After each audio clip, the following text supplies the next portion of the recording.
baring di kursi gitu.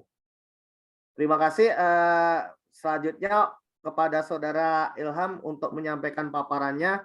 Waktu dan tempat kami persilahkan. Baik, terima kasih. Assalamualaikum warahmatullahi wabarakatuh.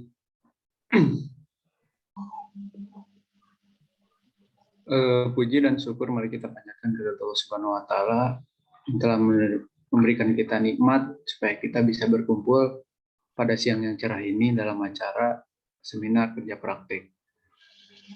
Sebelumnya saya ucapkan terima kasih kepada Ibu Laras, kepada Bapak Iwan sebagai pembimbing saya, dan juga kepada Bu Rafika yang telah berkenan menyempatkan hadir sebagai penguji dari seminar KP kali ini.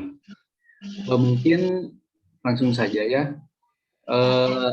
untuk laporan KP saya itu berjudul Analisa Uji Fungsi Produk Mobile Point of Sale atau disingkat MPOS pada divisi Repair and Refurbish di PT Industri Telekomunikasi Indonesia atau juga di PT Inti.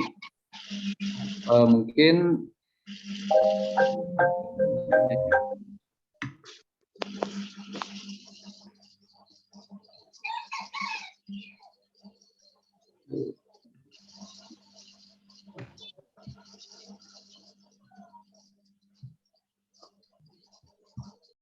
pindah ke sini.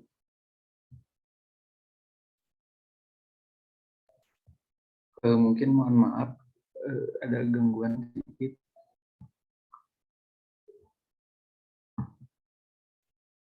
Nah, mungkin perkenalkan, nama saya Muhammad Ilham Nasirul Haq dari Prodi Industri semester 8.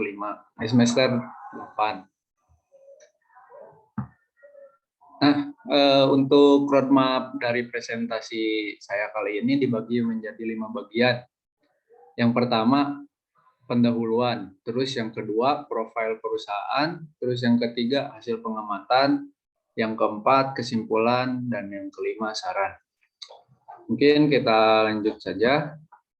Nah, yang pertama yaitu pendahuluan. Mungkin di sini latar belakang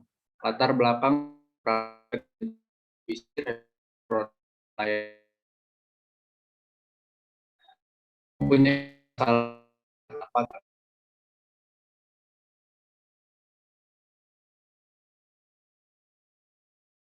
adanya kecacatan produk yang terjadi dalam menjalankan produksi di PT Inti. Persero diharapkan pada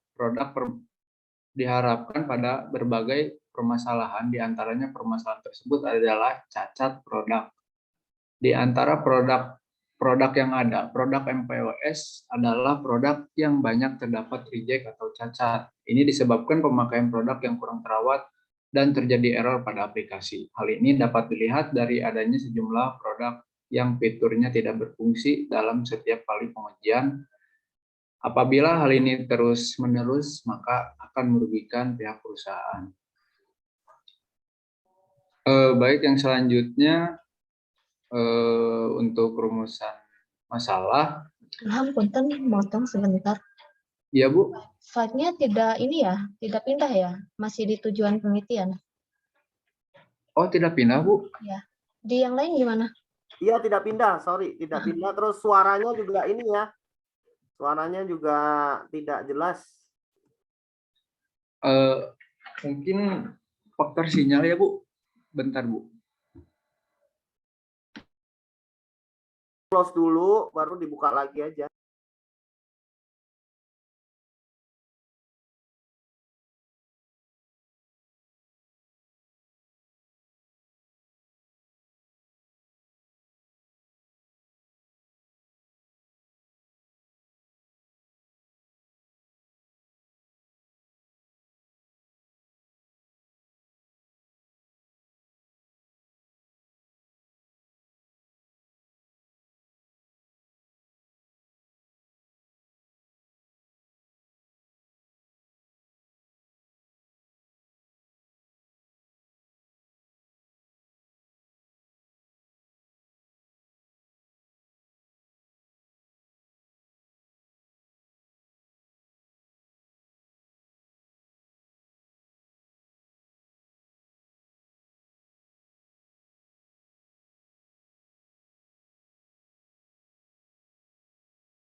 Gimana Bu? Apakah udah pindah Bu buat slide-nya? Close dulu, stop share screen dulu. Ya Bu. Terus Diulang Ilham aja. share screen-nya keseluruhan layar.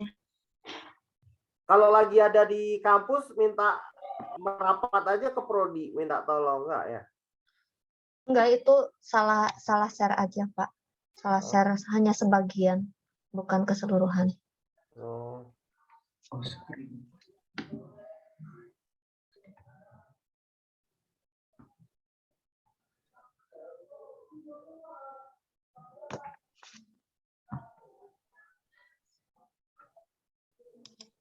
Nah, di mana Bu? Oke, udah. Kita lanjut aja ya Bu. Ah, bisa tuh di enter coba. Nah, kalau bisa berarti bisa. Ya Pak, udah bisa. Mohon maaf ya sebelumnya.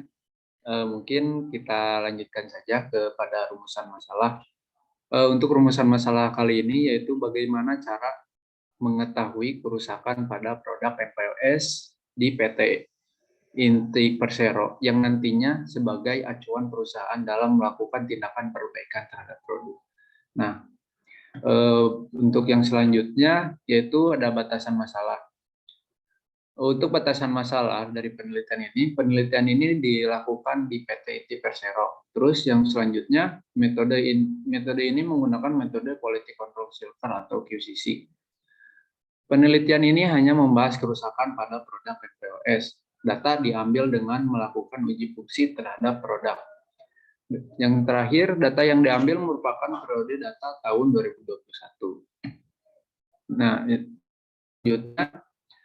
tujuan dari penelitian ini yaitu mengidentifikasi jenis-jenis kerusakan dan jumlah kerusakan produk mobile point of sale atau MPOS.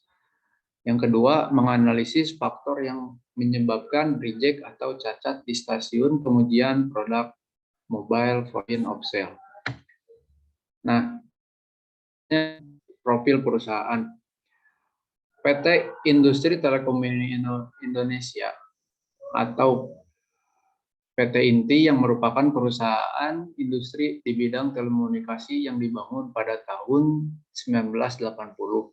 Pada awalnya, pembangunan PT Inti cukup berkembang sehingga menjadikan PT Industri Telekomunikasi di bawah naungan DNR.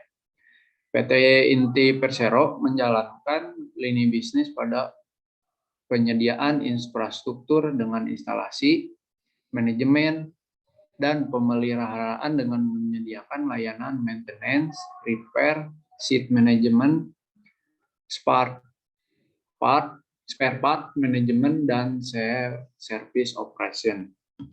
Nah, terus yang selanjutnya yaitu ke bagian hasil pengamatan.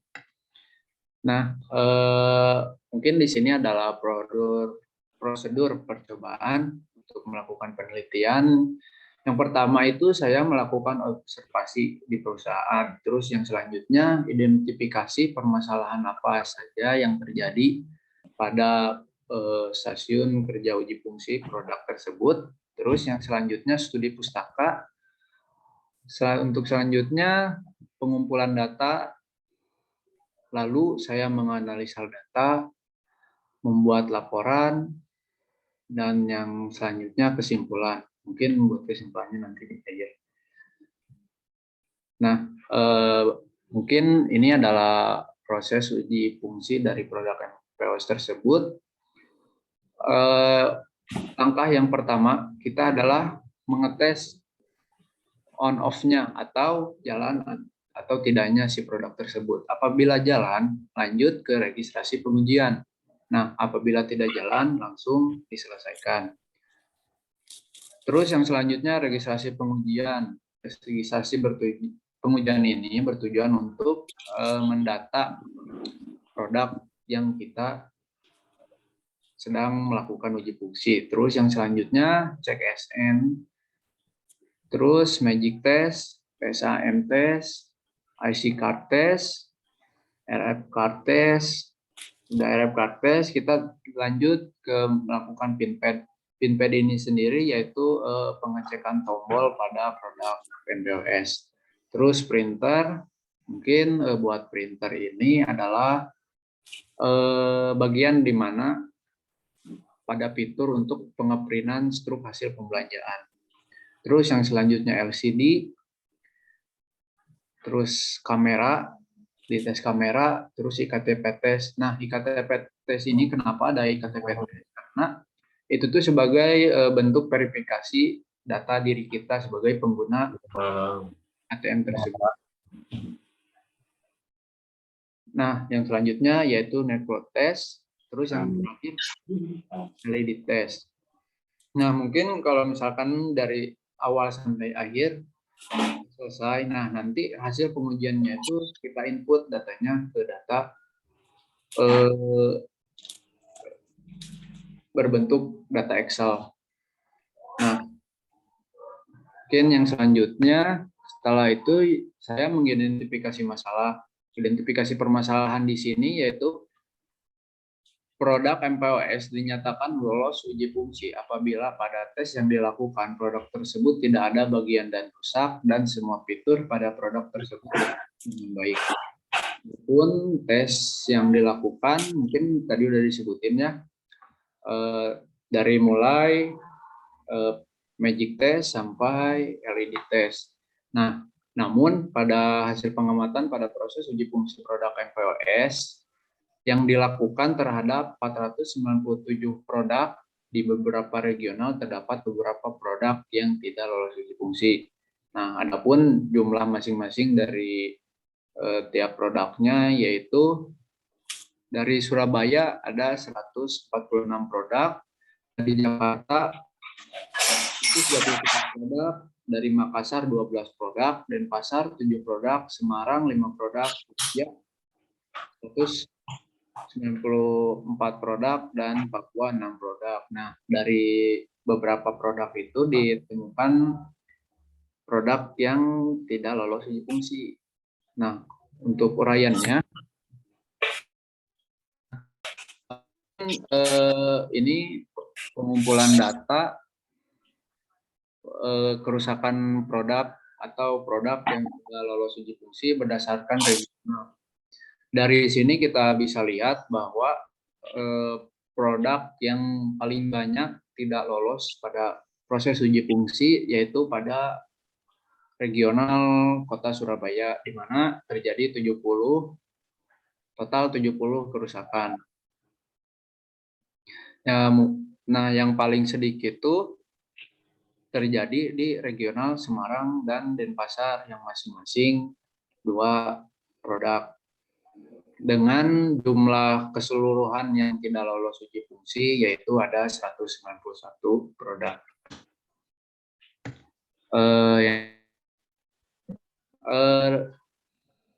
Pengumpulan data berdasarkan kerusakan fitur. Nah, mungkin ini jika tadi tentang produk yang tidak lolos, ini tentang uraian dari produk yang tidak lolos itu sendiri berdasarkan jenis pengujian. Bisa kita lihat di sini bahwa pada fitur printer test bisa dilihat ya, itu paling banyak terjadi kerusakan. Ada sekitar 154 jumlah kerusakan. Dilanjut dengan networknya atau jaringannya dengan 102 kerusakan. Dan yang paling kecil yaitu pada fitur Magic dengan jumlah 57 kerusakan. Kita lanjut kepada pengolahan data. Ya, mungkin saya akan menguraikan sedikit tentang manajemen kualitas di kontrol. Manajemen kualitas sering juga disebut sebagai the problem solving, sehingga manajemen kualitas dapat menggunakan metodologi dalam problem solving tersebut untuk menggunakan perbaikan. Menurut Prisman, dan Jack Ferry pada tahun 1993. Ada beberapa teknik perbaikan kualitas dalam organisasi, yaitu dengan menggunakan 7 alat bantu atau setup. 7 alat bantu dasar quality management merupakan pendekatan yang sangat praktis dan sangat mudah untuk diimplementasikan, sehingga sangat layak untuk digunakan di tingkat pelaksana. Pada level yang lebih tinggi, pemecahan masalah tidak sekadar pada masalah yang sudah jelas diketahui, tetapi terhadap potensi masalah atau terhadap kemungkinan akan munculnya masalah dari satu program. Nah, 7 alat baru ini merupakan jawaban atas tuntutan di atas. Step tools tersebut antara lain. Nah, di sini tuh saya menggunakan check sheet. Check sheet ini adalah alat yang sering digunakan untuk menghitung beberapa sering sesuatu itu terjadi dan sering digunakan dalam pengumpulan data dan pencatatan data. Nah, kenapa saya menggunakan check sheet ini sendiri? Selain sebagai alat saya untuk mencatat kerusakan, ini juga untuk mempermudah saya dalam mengidentifikasi permasalahan dan mengolah datanya. Mungkin bisa dilihat dari check sheet dari program MPOS ini sendiri. Ini tuh jadi jumlah keseluruhan kerusakan. Kenapa jumlah totalnya ini lebih banyak dari yang sebelumnya? Dikarenakan di dalam satu produk itu bukan hanya terjadi satu kerusakan, ada berbagai kerusakan yang terjadi di satu produk. Contohnya seperti ada yang rusak 3 fiturnya, 4 fiturnya, malahan ada juga yang emang produk itu emang nggak jalan sama sekali atau produk itu mati. Nah, yang selanjutnya saya itu menggunakan diagram Pareto. Nah, mungkin pada dasarnya diagram Pareto adalah grafik batang yang menunjukkan masalah berdasarkan urutan banyaknya jumlah kegiatan. Urutannya mulai dari jumlah permasalahan yang paling banyak terjadi sampai yang paling sedikit terjadi. Nah, dalam grafik ditunjukkan dengan batang grafik tertinggi yaitu paling kiri hingga grafik terendah paling kanan. Dalam aplikasinya, diagram Pareto sangat bermanfaat dalam menentukan dan mengidentifikasi prioritas permasalahan yang akan diselesaikan. Permasalahan yang paling banyak dan sering terjadi adalah prioritas utama kita untuk melakukan. Bisa lihat tentang diagram Pareto chart dari permasalahan yang sebelumnya terjadi. Nah, dari diagram di samping dapat dilihat bahwa terdapat 11 jenis kerusakan fitur pada produk MPOS. Nah, berdasarkan diagram Pareto di samping dapat dilihat bahwa penyebab cacat terbesar adalah fitur printer, yaitu sebesar 154 produk dengan presentase 18,20%. Kemudian fitur network sebesar 102 produk dengan 102 kerusakan dengan presentase 12,6%. Terus fitur iktp sebesar 87 dengan presentase 10,28%. Fitur PSAM sebesar 70 dengan presentase 8,27%. Hingga jenis kerusakan fitur yang terkecil adalah pada fitur Magic, yaitu 57 dengan presentase 6,74% dari keseluruhan kerusakan fitur. Nah, sesudah saya menggunakan diagram Pareto, yang selanjutnya saya di sini menggunakan diagram sebab akibat cause of effect atau fishbone. Nah, untuk sebagai diagram ini tuh dikembangkan oleh Kaoru Ishikawa pada tahun 1943 yang menggambarkan garis dan simbol yang menunjukkan hubungan antara sebab dan akibat. Dan selanjutnya diambil tindakan perbaikan. Untuk mencari berbagai penyebab dapat digunakan teknik brainstorming dari seluruh personil yang terlibat dalam proses yang dianalisis. Nah, ini diagram fishbone dari kenapa sih produk employees itu bisa rusak. Nah, saya di sini mengelompokkan 3 faktor utamanya, yaitu yang pertama, faktor yang menyebabkan kerusakan yaitu faktor produk. Terus yang kedua faktor man atau manusia, yang ketiga faktor tools atau alat. Kenapa faktor produk bisa disebut sebagai penyebab kerusakan? Nah, karena di dalam pengujian ditemukan adanya rusak software dan hardware yang menyebabkan kerusakan produk tersebut. Terus juga kenapa si software ini tuh bisa rusak? Nah, mungkin bisa dilihat dari kenapa software ini bisa rusak. Yang pertama karena sistemnya berhenti. Terus yang selanjutnya karena aplikasinya error atau yang terakhir datanya korup. Nah, ini tuh bisa menyebabkan si software rusak. Nah, sudah softwarenya rusak. Penyebab yang selanjutnya yaitu hardware-nya rusak. Nah, apa sih penyebab hardware itu sendiri rusak? Penyebab hardware rusak itu adalah perawatan produk. Kenapa perawatan produk bisa disebut penyebabnya? Karena kemungkinan dari penggunaan produk itu hanya menggunakan saja, tidak melakukan perawatan. Yang selanjutnya yaitu kabel putus. Nah, kenapa bisa disebut kabel putus? Karena banyak ditemukan beberapa fitur seperti fitur sensornya atau fitur itunya yang nggak bisa digunakan, itu bisa jadi penyebabnya tentang kabel putus. Terus yang selanjutnya sensornya rusak. Nah, terakhir yaitu terbanting. Walaupun ini tuh ya karena terbanting ini tuh bisa saja terjadi sebab karena kelalaian atau karena ketidaktelitian. Nah, terus yang selanjutnya, faktor yang selanjutnya yaitu faktor manusia. Nah, kenapa faktor manusia bisa menyebabkan kerusakan? Yang pertama, kurang teliti. Nah, mungkin karena kurang teliti, jadi yang nantinya tuh terhadap penggunaan si produknya itu sendiri yang tidak sesuai prosedur. Karena pemakaian produk tidak sesuai prosedur itu dapat mempengaruhi terhadap kinerja maupun kualitas dan jenis si produk tersebut.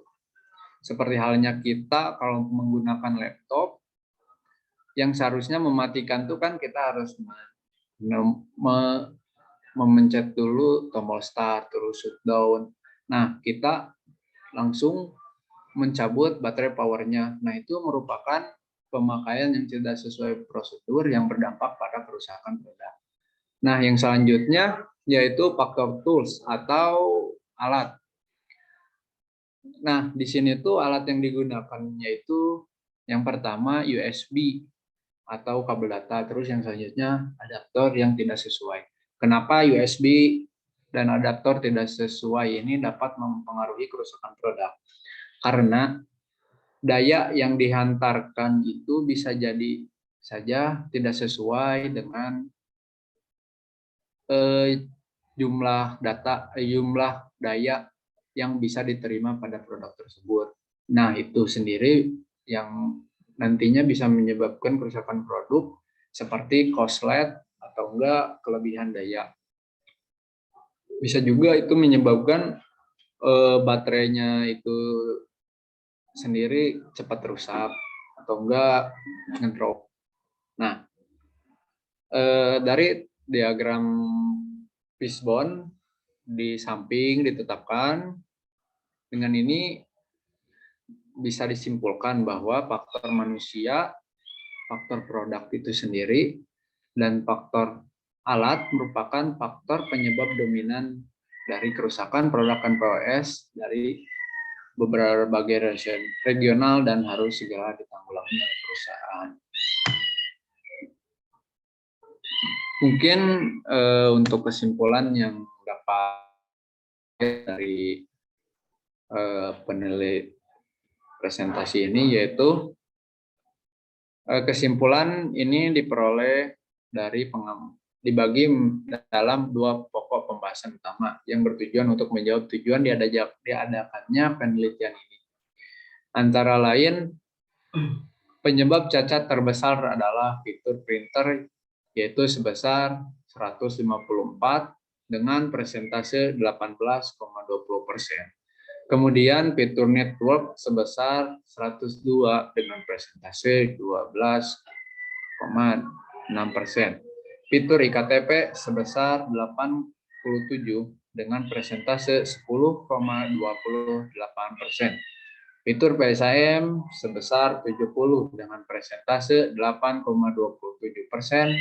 Hingga jenis kerusakan fitur yang terkecil ada pada fitur Magic, yaitu 57 kerusakan dengan persentase 6,74% dari keseluruhan kerusakan fitur yang terjadi. Terus faktor produk, manusia, dan tools merupakan faktor penyebab dominan dari kerusakan. Terus yang selanjutnya saran. Mungkin untuk saran, saya akan mencoba memberikan saran berdasarkan hasil penelitian yang didapatkan. Maka saran yang diberikan yaitu yang pertama, meningkatkan kualitas produk khususnya pada fitur printer, karena pada fitur tersebut adalah fitur yang paling banyak terjadi kerusakan. Kenapa bisa disimpulkan sarannya sebagai berikut? Karena dilihat dari hasil pengamatan maupun pengujian kemarin, fitur ini yang sering terjadi permasalahan. Entah itu kertasnya yang tidak muncul atau tidak, si mesinnya itu sendiri yang tidak bisa mengeluarkan tintanya atau tidak bisa mencetak hasil pembayarannya.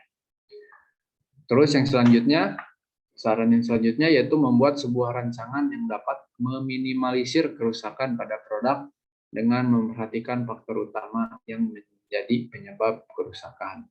Nah, mungkin di sini itu mungkin kalau bisa data ini tuh jadi acuan di perusahaan untuk menentukan langkah apa saja prioritas mereka dalam memperbaiki produk tersebut. Mungkin sekian. Terima kasih sebelumnya. Mohon maaf jika banyak kesalahan kata maupun ucapan. Terima kasih. Mungkin sebelumnya jika ada pertanyaan. Assalamualaikum warahmatullahi wabarakatuh. Waalaikumsalam.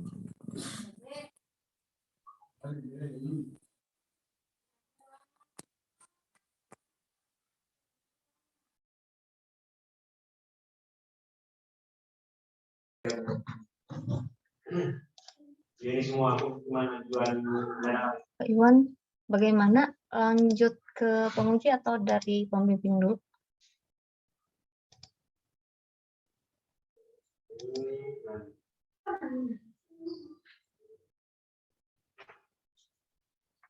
Menunggu dipersilahkan dulu nih sama moderator.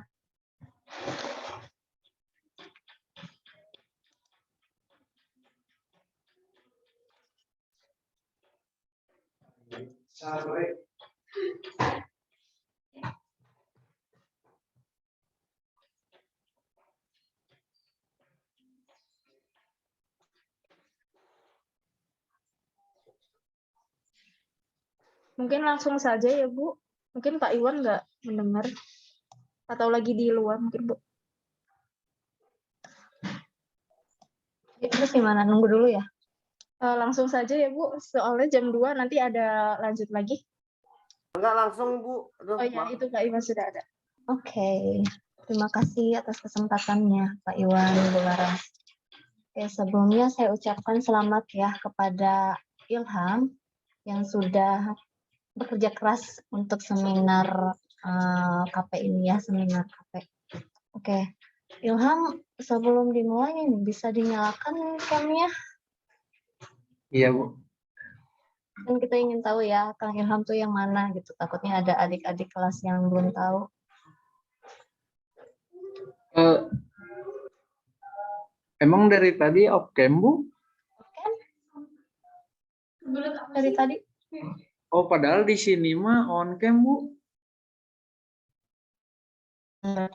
Kameranya tidak support ya, sepertinya. Software kameranya, oke. Ilham, saya mungkin tidak akan lama. Saya cuma ingin mengklarifikasi dari judul dulu. Bisa di back ke judul, ke halaman judul. Bisa, Bu.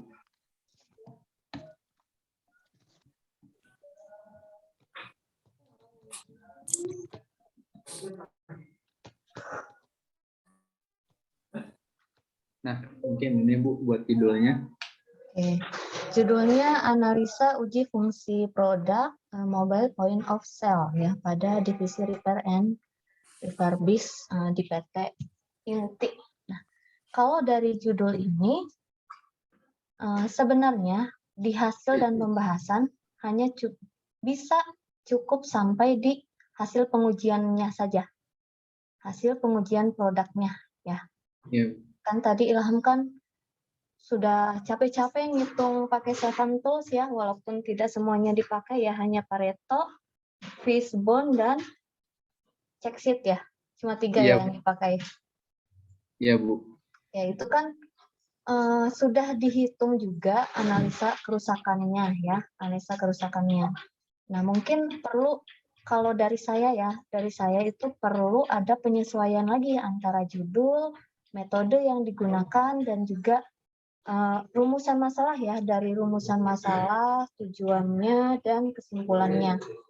Itu perlu ada penyesuaian lagi dari ketiga itu. Karena kalau judulnya hanya analisa uji fungsi produk, ya sudah yang diuji kan hanya fungsinya saja. Bagian ini berfungsi atau tidak, bagian ini berfungsi atau tidak, seperti itu kan. Padahal di dalamnya ada juga analisis kualitas ya, kerusakannya juga gitu. Ada analisis kerusakan produknya di situ sih. Jadi kalau saran saya dimasukkan, entah yang diubah itu isinya atau judulnya gitu ya. Nanti tolong dipertimbangkan, saya saran dari saya dengan pembimbing seperti itu. Baik, Bu. Terus kalau dari tadi produknya sering disebut mobile point of sale. Masih belum ada bayangan deh produknya seperti apa. Alangkah baiknya dicantumkan juga fotonya. Oh, iya, Bu. Nah, itu ya. Iya, iya, Kalau Bu. teman-teman di sini mobile point of sale tuh seperti apa wujudnya gitu ya. Entah itu software kah atau alat seperti apa, itu perlu dicantumkan gambarnya. Baik di laporan ya, di proceedingnya maupun di presentasi yang sekarang. Jadi yang hadir di sini pun bisa tahu sebenarnya wujud produknya tuh seperti apa ya. Atau bisa diceritakan aja. Oh, iya, Bu. Mungkin diceritain aja ya, Bu. Buat mobile point of sale atau MPOS ini itu ya itu teh, Bu, kayak alat buat kita transaksi non tunai, Bu. Kalau misalkan kita ke Indomaret tuh, Bu, yang buat kita gesek kartu kredit. Nah, itu tuh, Bu. Nah, MPOS tuh mungkin seperti itu, Bu. Berarti pembayaran inilah cashless ya, Iya, pakai Bu. kartu lagi ya. Iya. Cuma hasil produknya dari PT Inti yang di sini, yang di Bandung. Hasil produksi dari PT Inti. Iya, Bu. Hasil dari PT ini. Setelah itu didistribusikan ke yang tadi ya, beberapa kota ya. Iya, Bu. Ke 7 kota didistribusikan. Ke 7 kota. Nah, menurut Ilham, di Fishbone-nya kan Ilham menyebutkan produk itu menjadi penyebab kerusakan utama ya. Dari produk, lalu apalagi material, Alat, Bu. alat, Ya, alat termasuk material ya. Ya, Bu. Ya, itu ada faktor lain nggak selain itu? Kenapa bisa rusak? Kira-kira ada faktor yang belum tersebutkan di situ? Mungkin ada, Bu. Cuman yang menurut hasil pengamatan Ilham, yang jadi faktor utama tuh ya 3 produk itu sendiri gitu, Bu. Soalnya yang datang itu tuh emang udah gitu Bu, tanpa sebelumnya diceritain kenapa loh ini si produk ini teh bisa kayak gini teh, kenapa itu nggak disebutin sebelumnya sama yang sebelumnya gitu, Bu. Nah, kalau dari faktor transportasi atau distribusi, kira-kira berperan besar atau tidak?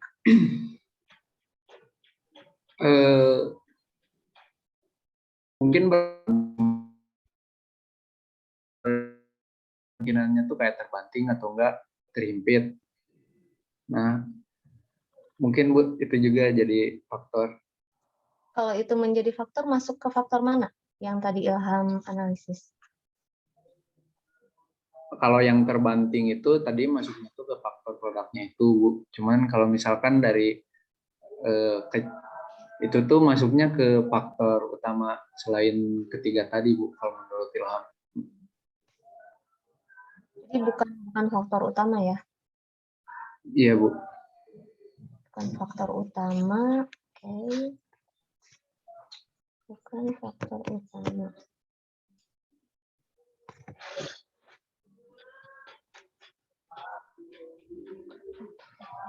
Mau lihat lagi dong responnya. Baik, Bu.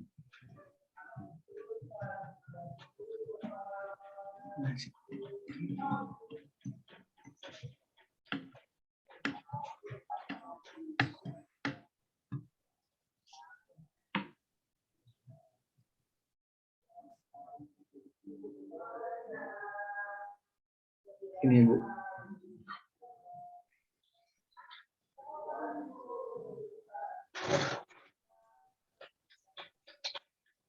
Berarti harusnya ada lagi di sini dari transportasi ya, dari transportasi distribusi ya.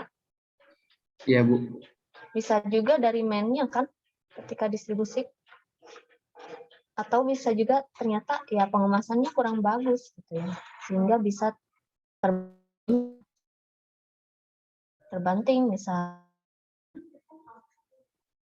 Ya, di sini berarti harus ditambahkan yang faktor yang tadi. Iya, Bu. Saran saja, silakan nanti didiskusikan lagi dengan pembimbing. Yang perlu digarisbawahi di sini yang paling banyak ya, itu adalah menurut saya kurang sesuainya dari judul dan juga pembahasan yang disampaikan Ilham seperti itu. Jadi sayang aja sih kalau misalkan di judulnya menyebutkan analisis Analisa uji fungsi. analisa fungsi ya, analisa fungsinya, tapi di sini kan sudah ada analisa kerusakannya juga, bahkan menggunakan metode 7 tools tadi ya, menggunakan 7 tools tadi. Sehingga kalau judulnya di awal yang tadi tentang analisis fungsi, otomatis di kesimpulannya pun harusnya membahas tentang analisis fungsinya ya.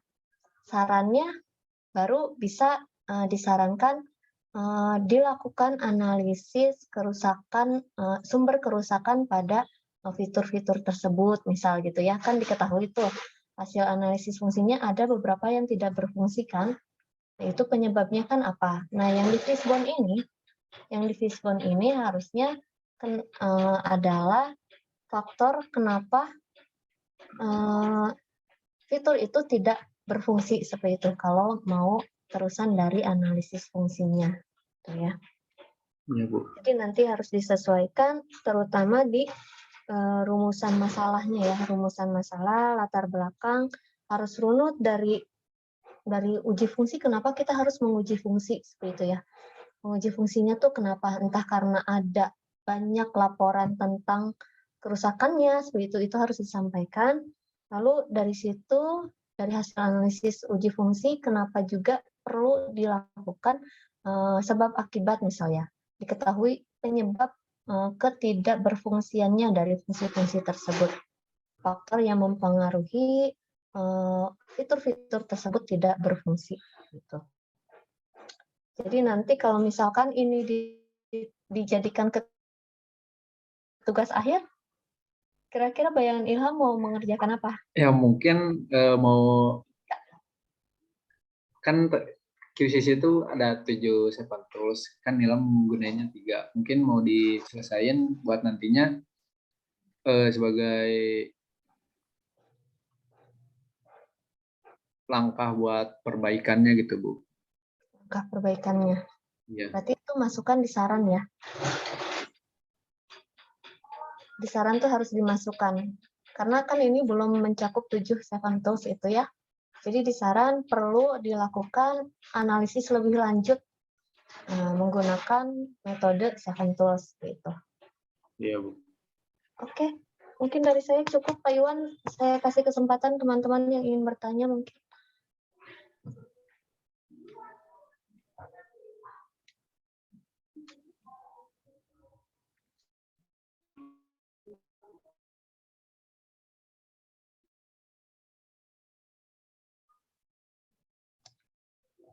Nah, dari yang hadir di sini ada yang bantu saya bertanya kepada Kang Ilham.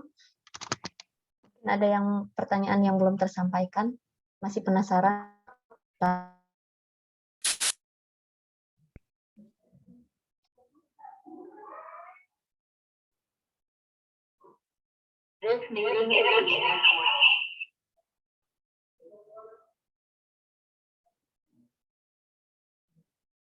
Mungkin tidak ada, Bu.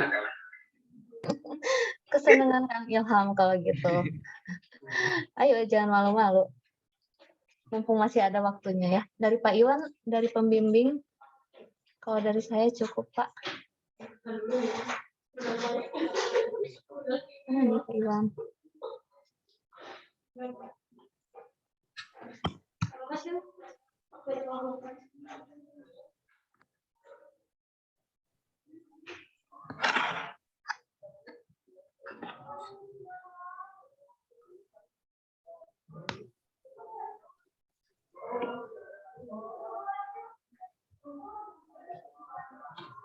Oh Ilham, sebelum ke TA harus dipotong rambutnya, harus rapi.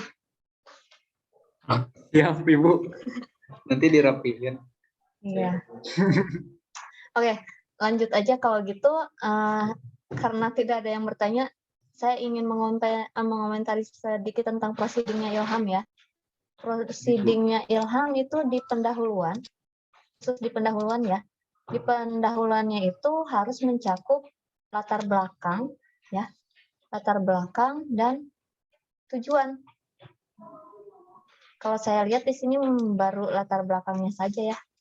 Latar belakang, permasalahan, tujuannya untuk tujuannya di sini belum ada. Oh iya, Bu.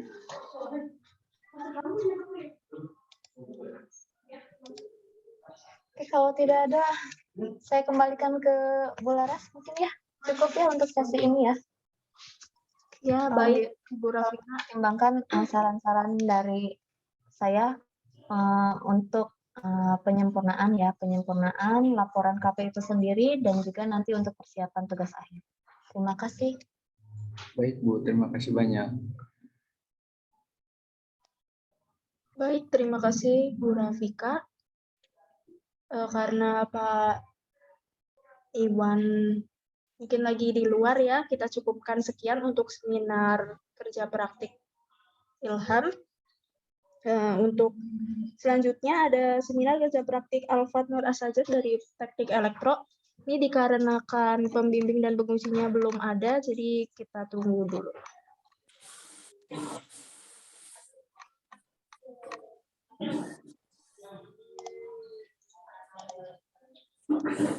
Untuk Alfat Nur Asajat sudah dijadikan co-host, mungkin bisa untuk persiapan ya. Baik, baik.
Pat, PPT-nya belum ngasih ke saya, Pat.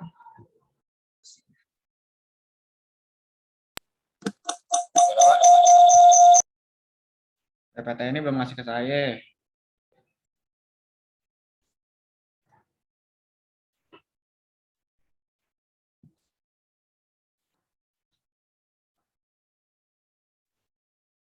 Dikirim dulu. Sekarang jam 14.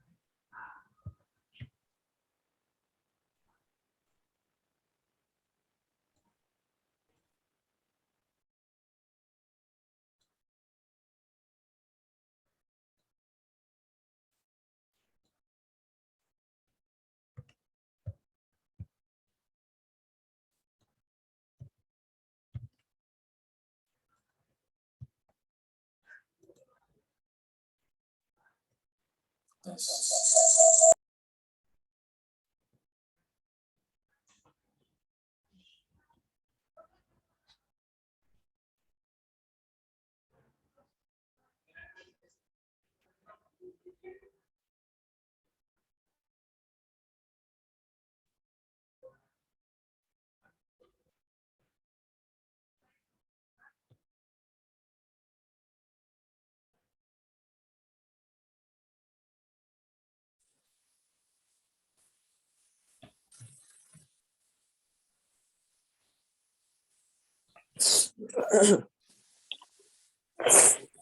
Buka Zoom.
Oke, Pat, mulai, Pat. Mulai, Pak. Udah ada, nunggu siapa lagi? Rame nih. Dan Resta selalu ada, mantap. Resta mengamati ini perkembangan perKP-an di Fakultas Teknik seperti apa. Kemarin di Fadlan ada, di Rizky ada, sekarang di Alfat ada, subhanallah. Semangat 45. Ya Pak, Penyimak setia. penyimak elektro Pak. Oh, penyimak elektrik. Iya benar ya. Nggak tahu.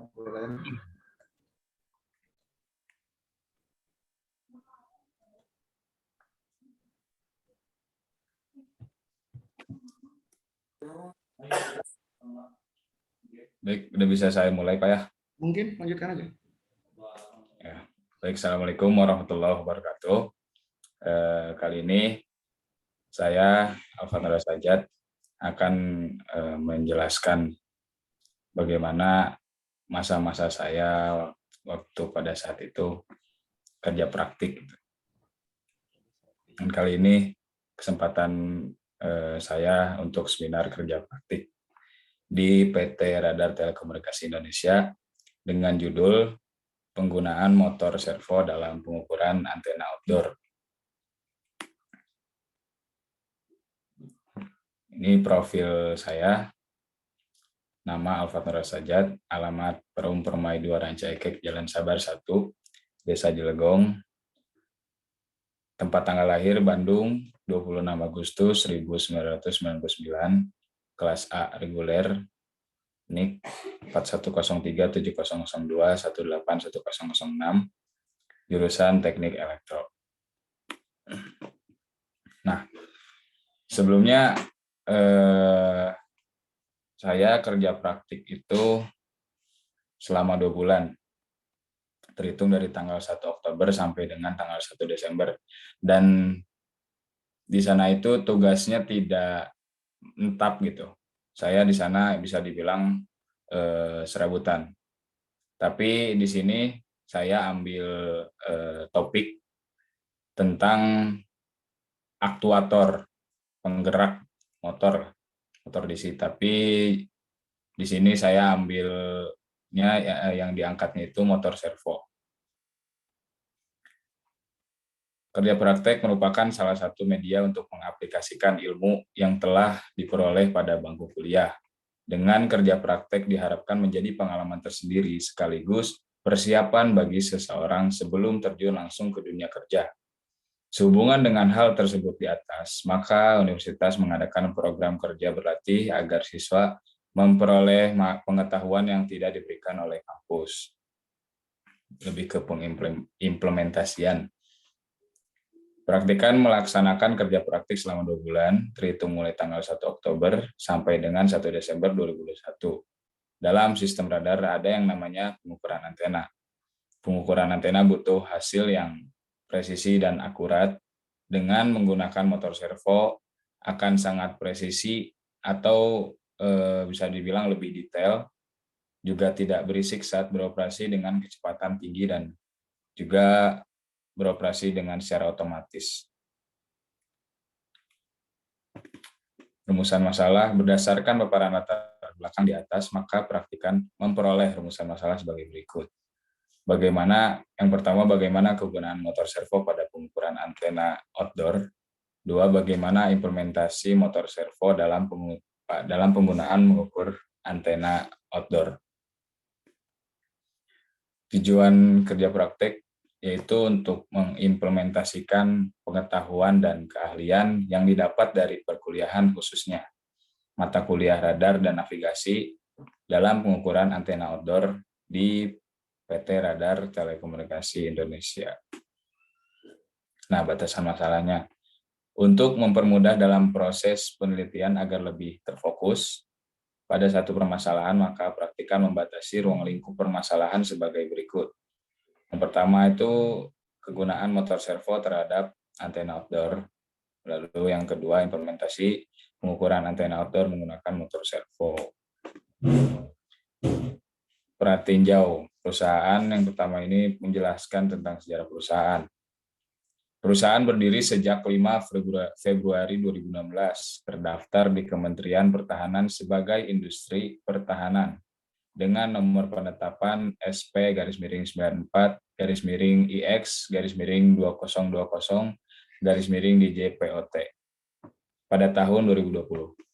Selain itu juga terdaftar ISO 9001.2.2015 untuk manufaktur, desain dan fabrikasi perangkat telekomunikasi, radar, elektronika, dan informatika. PT Radar Telekomunikasi Indonesia didirikan oleh sekelompok peneliti dan insinyur yang memiliki kemampuan di bidang teknologi radar, telekomunikasi, dan elektronika berbagai perguruan tinggi. Tujuan didirikannya PT Radar Telekomunikasi Indonesia adalah mengimplementasikan hasil penelitian dan karya putra-putri Indonesia yang mampu menghasilkan produk dan karya nyata yang digunakan pada industri, masyarakat, dan pemerintahan di tingkat nasional dan internasional dengan kandungan lokal, juga tingkat kandungan dalam negeri yang tinggi.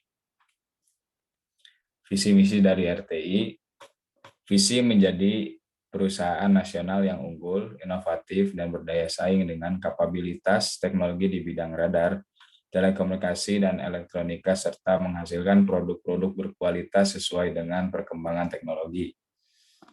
Misinya, PT RTI menjadi perusahaan unggul dalam teknologi radar, telekomunikasi, dan elektronika, perubahan produk yang inovatif sesuai dengan teknologi, dengan memperhatikan hak kekayaan intelektual, kompetitif, mampu bersaing dengan perusahaan nasional dan internasional, menciptakan produk profesional berkualitas sesuai dengan standar dalam teknologi radar, telekomunikasi, dan elektronika, dan layanan yang terkait dengan produk tersebut. Juga ada kapabilitas dari perusahaan. Yang pertama itu radar and telecommunication maintenance. Yang kedua radar manufaktur. Yang ketiga telecommunication system development and integrator. Yang keempat sistem design. Yang kelima software design development. Yang keenam antenna and propagation studies and measurement. Yang ketujuh RF component manufaktur. Yang delapan workshop and training, installation and testing. Ini ada, bisa kita lihat struktur organisasi dari perusahaannya. Ada Uninus juga di mitra kerjasama. Next langsung. Waktu magang. Saya magang itu dengan jadwalnya Senin sampai Jumat untuk hari kerja. Dimulai dari jam 8 sampai jam 4. Lalu mulai magangnya itu yang tadi udah dijelaskan juga. Tempat magang di RTI. Kegiatannya ada soldering, wiring, kontrol motor servo, terus coding giroskop. Nah, yang saya angkat di sini adalah motor servonya dalam pengukuran antena. Jumlah hari magang sakit 7 hari. Dalam total 48 hari yang total saya hadir itu 41 hari saja.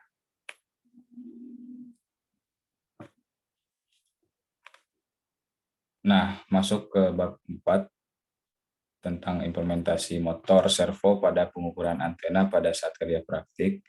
Radar dikendalikan menggunakan mikrokontroler dengan aktuator berupa motor servo. Mikrokontroler menerima data serial dari pusat kendali untuk mengubah arah radar, yang mana mikrokontroler dapat mengirimkan sinyal berupa lebar pulsa ke aktuator. Karakteristik motor servo yang digunakan harus sesuai untuk mengendalikan antena. Di dalam motor servo terdapat encoder yang dapat menghubungkan antara motor servo dan PC. Jadi kalau motor servo itu karena lebih canggih, sudah sepaket sama si encodernya gitu. Ada jenis-jenis dari motor servo. Yang pertama, motor servo standar 180 derajat. Nah, ini tuh yang hanya bergerak ke kanan, ke kiri, atau ke tengah saja. Tidak bisa mencapai satu putaran penuh. Sedangkan yang motor servo continuous itu sama, cuman dia lebih tanpa batasan lah untuk berputarnya. Dan yang dipakai itu yang motor servo continuous.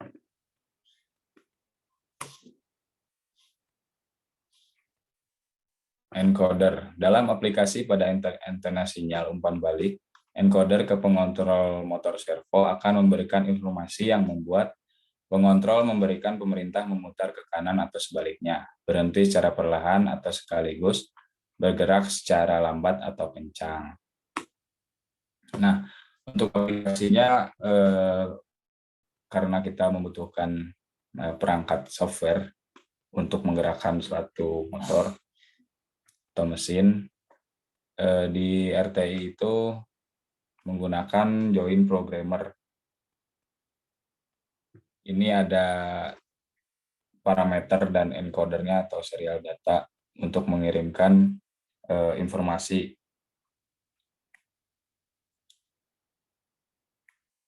Jadi di sini kita bisa pilih gitu, misalkan memutar ke kanan atau ke kiri dengan kecepatan lambat atau kencang, dan ketika berhenti pun bisa secara lembut atau secara kasar. Kalau secara lembut itu perlahan yang akhirnya nanti berhenti, kalau secara kasar dia tiba-tiba berhenti gitu.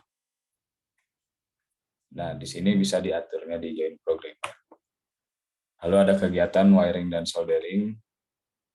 Kegiatan ini untuk merancang sebuah kontrol panel motor untuk kendali motor servo tersebut sebagai penggerak antena.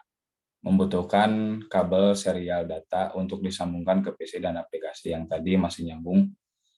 Jadi ini adalah kontrol panel untuk motor servonya gitu. Dan ada beberapa juga serial data dari motor ke PC itu disambungkannya ke sini kontrol panel. Ini ada beberapa dokumentasi juga. Nah, ini hasil dari produk hasil dari pengukuran antena menggunakan motor servo.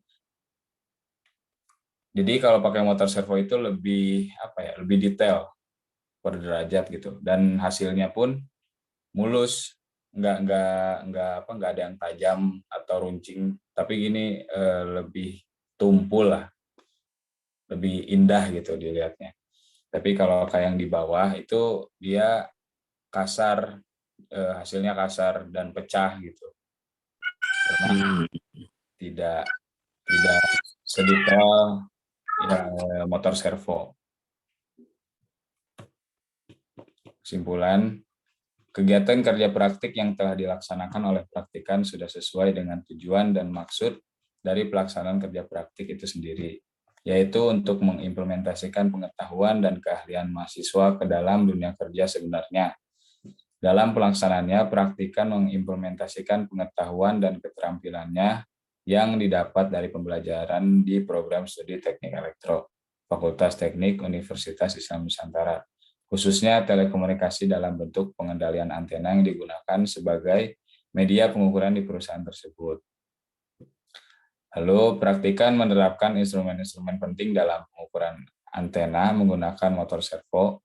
Instrumen yang diimplementasikan adalah penggunaan perangkat keras dan lunak dalam pengukuran antena, sistem hardware control antena, implementasi motor servo, serta menerapkan proses pengukuran antena sesuai dengan sistematis agar menghasilkan pengukuran yang baik dan presisi. Yang ketiga, semakin besar piksel, maka pola radiasi akan pecah dan kasar. Dan semakin kecil piksel, maka pola radiasi akan menghasilkan pola yang baik dan akurat, karena menggunakan motor servo. Lalu yang keempat, motor servo sangat layak digunakan dalam pengukuran antena karena menghasilkan hasil yang baik dan maksimal atau yang diinginkan. Mungkin ini lanjut ke foto-foto kegiatan. Ada soldering, pengkabelan juga, wiring, ada pertemuan dari Kemhan juga, kegiatan tes uji coba, tes uji radar, dan sekian, terima kasih. Mohon maaf bila ada salah kata atau salah penyampaian. Silakan bila ada yang mau bertanya.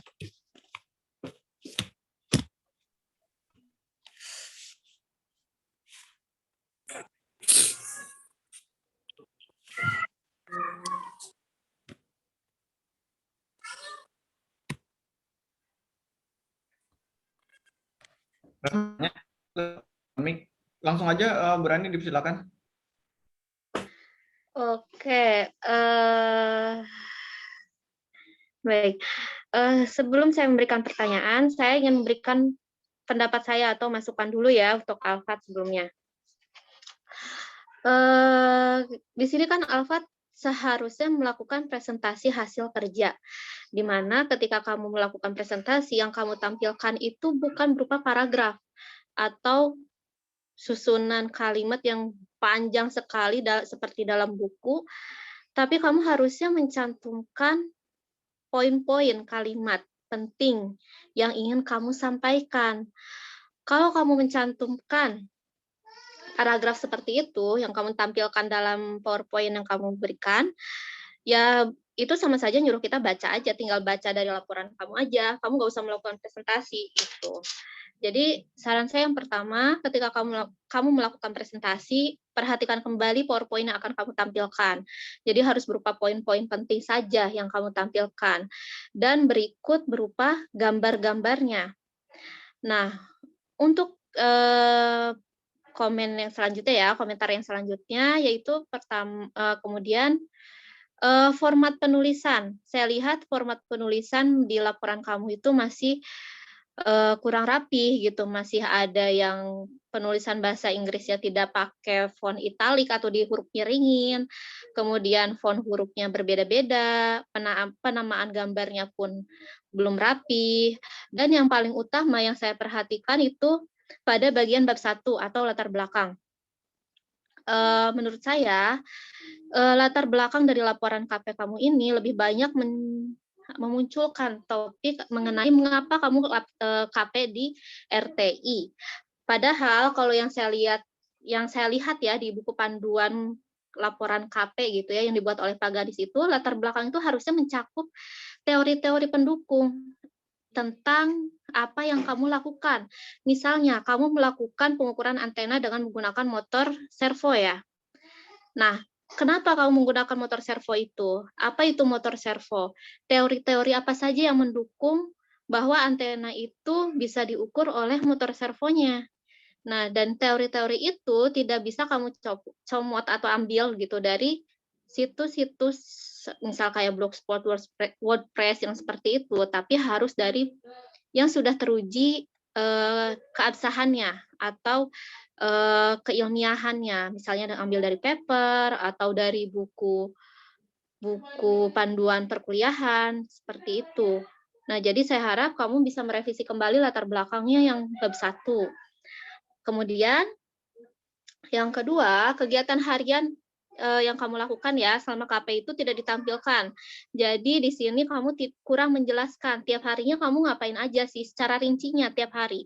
Padahal kan seharusnya kalau kamu sedang melakukan KP itu kamu membuat suatu logbook atau kegiatan harian semacam diary. Jadi hari pertama itu kamu ngapain, apa yang kamu lakukan. Jadi secara rinci setiap harinya itu kamu tahu kegiatannya apa gitu, apa yang dilakukan dan outputnya apa. Jadi yang kamu lakukan apa dan outputnya itu apa pada hari tersebut. Nah, kemudian yang selanjutnya ini, jadi dalam laporan kamu ini tidak ada data detail mengenai motor servo itu seperti apa yang digunakan pada alat RTI, termasuk tadi di dalam PPT-nya. Saya lihat kamu kan terlalu banyak kalimat ya, dan kamu menampilkan topik tentang motor servonya, namun kamu tidak memunculkan gambar atau wujud grafis dari motor servo yang digunakan di RTI itu seperti apa gitu. Itu kan harusnya terdokumentasikan dengan baik oleh kamu. Jadi ketika kamu melakukan pengukuran dan menggunakan motor servo, kamu tuh harusnya memfoto, oh wujud motor servonya itu seperti apa dan dimunculkan ketika presentasi ini. Dan selanjutnya di sini dalam metode penulisan laporan ilmiah, sebaiknya kesimpulan itu menjawab semua pertanyaan yang ada di rumusan masalah. Di sini saya tidak melihat kamu menjawab semua pertanyaan yang ada di rumusan masalah dalam kesimpulan. Jadi pertanyaan rumusan masalah kamu itu apa, yang dijawabnya apa gitu, nggak sinkron gitu ya. Dan selanjutnya saya ingin bertanya pada Alfat, Kamu setiap hari itu kerjanya dari jam berapa sampai jam berapa? Saya dari jam 8 sampai jam 4, Bu. Jam 8 sampai jam 4 full. Iya, full. Itu untuk hari Tapi pertama biasanya kamu ngapain? nah, untuk hari pertama itu kita selama 4 hari magang lebih ke adaptasi sih, Bu. Adaptasi lingkungan ya. Dengan karyawan-karyawan di sana juga sering nanya-nanya gitu. Terus ngamatin apa yang harus kita lakuin gitu kan, karena kita itu di sana kurang ditetapkan untuk penempatan posisi gitu, Bu. Jadi kita sendiri yang mesti inisiatif untuk nanya, dan ketika ada tugas misalkan apa bagian giroskop, terus misalkan yang lainnya apa gitu, nah, kerjain ya, maupun itu ngebor, soldering doang, wiring doang gitu. Itu sih, Bu. Jadi kayak serabutan aja yang tadi Alfa Tapi coba dari buat. hari pertama kamu udah tahu topiknya yang kamu mau ngerjain apa selama KP di RTI itu? Belum. Kamu bikin logbooknya nggak? Saya enggak sih, Bu. Tapi bikin mah bikin, tapi enggak detail karena enggak tiap hari saya tulis gitu, Bu. Kenapa? Itu kan harusnya logbook tuh yang kamu tampilkan dalam PPT gitu. Jadi dalam laporan KP ini kamu harusnya menampilkan logbook keseharian kamu ngapain secara detail gitu tiap hari, supaya kelihatan progresnya tiap hari itu kamu ngapain, dan tiap hari ternyata kamu ada sesuatu ilmu yang didapat gitu, dan ada yang dihasilkan gitu, seperti itu. Selanjutnya, dari pengalaman KP kamu selama di RTI ini, ilmu apa saja yang kamu dapat, khususnya di dunia industri ya, kamu juga pasti kan selama ini kamu berkecimpung dalam dunia kampus gitu, dan ilmu apa saja yang kamu dapat dalam dunia industri yang dilaksanakan di RTI?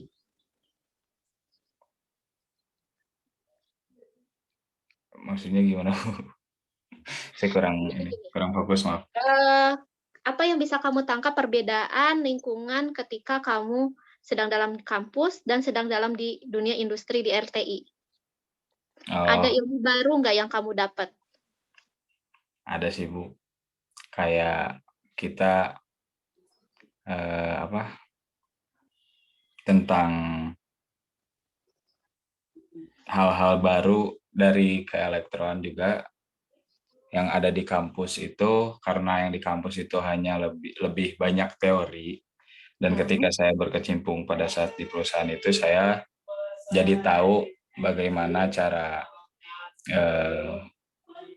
mengukur listrik dari hal-hal yang basic aja, Bu, karena saya juga kan basicnya SMA gitu, saya juga belum pernah ngoprek-ngoprek dan sebagainya, dan di kampus saya juga kurang untuk praktek. Tapi pada saat di sana itu saya juga jadi merasakan bagaimana sih anak elektro itu yang sebenarnya gitu. Tapi menurut kamu ada nggak sih ilmu yang kamu dapatkan di kampus itu terpakai gitu ketika kamu sedang magang di RTI? Ada, Bu. Kayak kita lebih berani untuk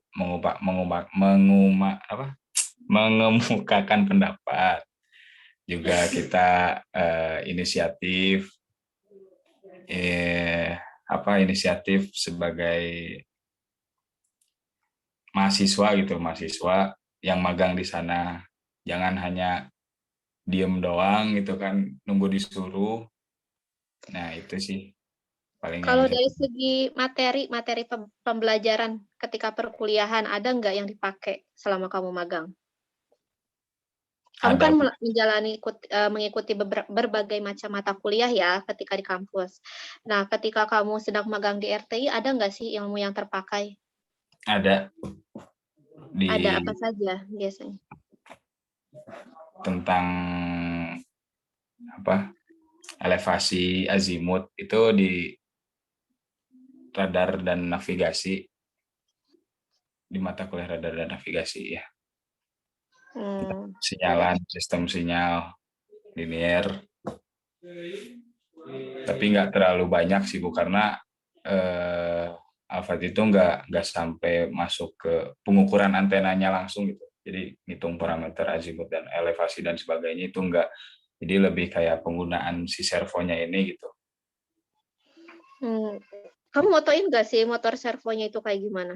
Saya sempat videoin Bu, sempat video. Foto sih enggak, sempat video cuman hilang datanya. Hilang. Iya. Seharusnya kamu terdokumentasikan dengan baik semuanya, terus ditampilkan. Terus kamu tadi menampilkan nggak? Saya lihat kamu kayaknya nggak menampilkan gambaran kamu. Harusnya kan minimal kamu menggambarkan apa ya, cara pengukurannya itu seperti apa, diagram pengukurannya seperti apa, flowchart-nya ada nggak tadi? Nggak ada. Karena kan nggak ada kan? Saya lihat nggak ada kayaknya. Flowchart pengukurannya seperti apa, prosesnya. Itu kalau bisa ditambahkan juga itu kamu. Oh, ditambahin juga Bu. Karena kan yang dibahas itu nggak sampai ke flowchart dan sebagainya sih Bu. Jadi lebih langsung aja ke hasil dari pengukuran antena itu gitu. Iya, tapi kan ada proses yang kamu lakukan untuk melakukan pengukuran itu. Oh, mungkin kayak cara untuk nyambungin serial data ke PC-nya gimana gitu untuk menampilkan sebuah data. Cuma kamu harus menggambar, buat diagramnya gitu, semacam diagram gambar pengukurannya itu seperti apa gitu. Cara mengukur, tadi kan kamu melakukan pengukuran antena dengan menggunakan motor servo, itu rangkaiannya itu seperti apa gitu. Ada gambarnya nggak? Nggak ada sih Bu.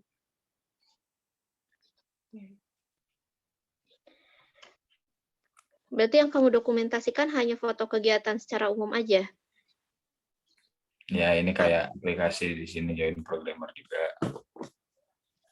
Ya, ini kan programnya kamu dokumentasikan, kamu tampilkan gambarnya. Tapi untuk yang motor servonya itu gambarnya seperti apa? Terus rangkaian yang kamu gunakan untuk proses pengukurannya itu seperti apa gitu.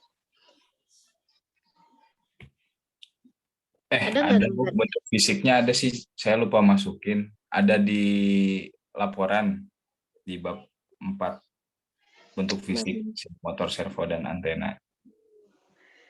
Untuk fisik motor. Implementasi di bagian Nah, ini harusnya ditampilkan kamu ketika presentasi nih. Saya lihat di bab 3 juga ada pengendalian motor servo. Tunggu. Iya, Bu. Nah, bentuk fisiknya. Penggunaan motor servo dalam pengukuran antena. Nah, ini harusnya kamu tampilkan juga dalam PPT. Terus kemudian sistematik rangkaian RF detektornya. Ini ada, ditampilkan juga. Terus, jadi kamu yang menampilkan itu hanya gambar ini saja, skematik rangkaian RF detektornya. Kemudian kamu jelaskan gitu. Ini prinsip kerjanya kalau dilihat dari rangkaian itu seperti apa gitu. Maksud saya itu seperti itu. Jadi kamu tampilkan nih kayak PCB kontrol pengukuran antenanya yang kamu gunakan seperti apa, tampilkan. Ini kan ada di dalam laporannya kan? Nah, harusnya kamu tampilkan dalam laporannya. Cuman kalau dalam laporannya yang ingin saya sarankan, kamu harus merombak yang bab 1. Jadi lebih banyak membahas tentang teori-teorinya. Latar belakang kenapa kamu menggunakan motor servo, pengukuran antena itu, teori yang mendukungnya itu apa saja. Kemudian kan di sini nggak ada kutipan nih kamu pernyataan ilmiahnya ini dari siapa, nggak ada. Nggak ada. Saya lihat di buku panduannya juga harusnya seperti itu. Baik, Bu. Mungkin cukup sekian dari saya. Makasih, Bu. Maaf banyak salah. Iya, diperbaiki lagi ya. Iya, Bu. Pasti. Mungkin dari saya ya cukup lah. Lihat dari effortnya. Yang penting saya suka sama mahasiswanya effort dibanding diam-diam. Nah, buat Bu Laras mungkin that's enough. Or maybe our audience want to add something to Alphard? Kalau enggak, mungkin cukup. Kita udah hampir 1 jam. Kalau saya cukup. Karena Alfat udah terlalu banyak saya marahin ketika lagi bimbingan. Kesian kalau diumumkan juga di sini.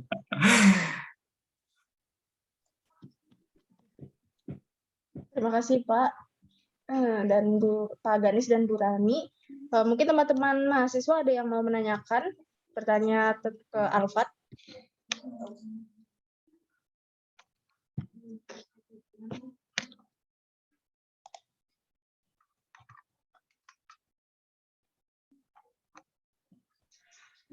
Kalau nggak ada yang nanya, mungkin cukup Bu Laras. Ya, kelihatannya tidak ada ya. Ya, kami cukupkan. Sudah jelas, berarti paparan Alfat sangat jelas. Oh iya. Terima kasih Bu Rani sebagai penguji, Pak Ganis sebagai pembimbing, dan teman-teman mahasiswa, serta Alfat Nur Asajat. Ya, dan Ilham Nasirul Haq yang telah bersedia mengikuti seminar KP pada siang hari ini. Kami cukupkan. Wassalamualaikum warahmatullahi wabarakatuh. Waalaikumsalam. Warahmatullahi wabarakatuh. Makasih Pak.